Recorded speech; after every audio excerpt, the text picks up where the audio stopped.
After a semester of virtual learning thanks to COVID-19, colleges around the country have started to release their tentative plans for the fall semester.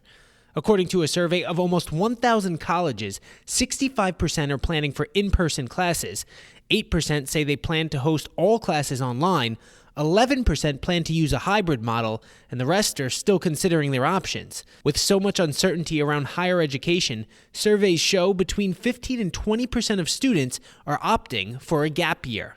So it's growing in popularity, but previously might be 5% of graduating seniors and first-year students taking that time away.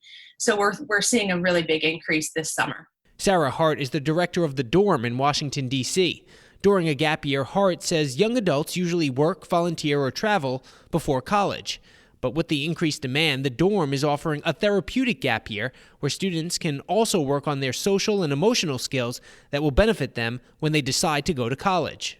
Maybe being exposed to different communities, different ideas, different ways of life that they might not have been exposed to in their families or in their hometowns. Casey Neer, executive director of counseling at CollegeWise, says you need to make sure you have permission if you're thinking about deferring your enrollment. Colleges are needing tuition revenue, and so the last thing they're going to be opening their doors to do right now, unfortunately, is granting you an extension on paying them money. According to College Board, the cost of a single year at a private university averaged almost $50,000 in 2019. Even at public colleges and universities, the average bill was just under $22,000 a year, which is why many schools have felt pressure to prove their value with in-person classes. I think we might see people backing off of those a little bit as they understand how likely is this actually going to contain the virus or inflame it.